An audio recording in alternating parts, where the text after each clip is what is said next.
Hi, thank you for stopping by. I'm going to read the story called Franklin's Bad Day. Franklin loved to play outside in winter. He could skate forward and backward. He liked to catch snowflakes on his tongue and make angels in the snow. But today was different. Franklin was having a very bad day. It started in the morning. Franklin was grumpy when he woke up. "That's a grouchy face," teased his father. "Yes, it is," said Franklin. He crossed his arms and frowned. "Would you like a nice breakfast?" asked his mother. "No," said Franklin. His mother made breakfast anyway. Franklin stared out the window. Heavy gray clouds pushed across the sky. "It's even a bad day outside," grumbled Franklin. He picked at his food. For the rest of the morning, nothing went right. Franklin knocked over his juice and broke his favorite cup. He couldn't find his marbles, and the last piece of his puzzle was missing. Franklin slammed the door and stomped his feet. "You seem awfully cranky," said his mother. "I am not," shouted Franklin. Just then, Bear knocked on the door. Franklin peeked out. "Do you want to make a snowman or ride on my sled?" asked Bear. Franklin sighed. "I don't want to do anything." "Please," Bear said. "Fresh air will do you good," said his parents. "Out you go with Bear." They handed Franklin his hat and mittens. Franklin pouted as he bundled up and went outside. The two friends walked along the path near Otter's house. "Let's ask Otter to come," said Bear. Franklin gave Bear a puzzled look. "Oh, I forgot," said Bear sadly. "Otter moved away yesterday." They didn't talk all the way to the hill.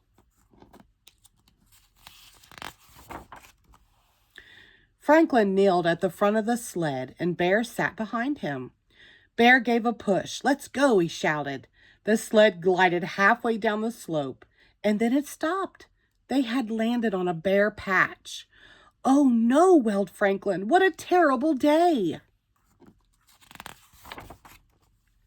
The hill was no fun, so Beaver suggested they go to the pond. When they arrived, the pond was roped off. "No skating today," warned Mr. Mole. "The ice is thin."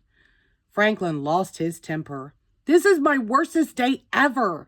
"There's no such word as worstest," said Beaver. "There is for me," said Franklin. "I'm leaving." Franklin stormed home. He threw his skates and his slushy, mushy mittens on the floor. "Please pick up your things," said his mother. "No," he yelled. Franklin was sent to his room. Franklin was so furious that he kicked his castle. His father came running when he heard the crash. "What's going on in here?" Franklin lay on the floor and cried. "Don't worry," said his father. "You can build the castle again." "But I made the castle with Otter, and she's not here anymore," sobbed Franklin. "Oh, now I understand," said Franklin's father. "You're mad and sad because your friend moved away." Franklin nodded. "And you miss her a lot," his father said. "Yes," agreed Franklin in a small voice. They hugged each other for a long time. "Otter and I did lots of things together," said Franklin. "Now we can't."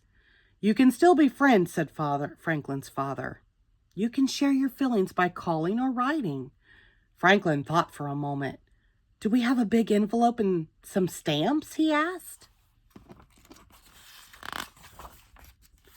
Franklin spent the rest of the day making a scrapbook for Otter. He filled it with pictures and drawings of the two friends together.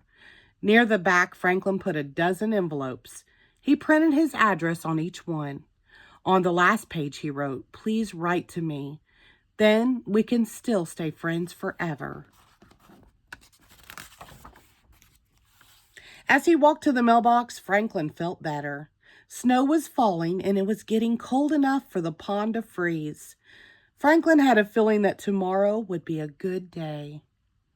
The end. Thank you.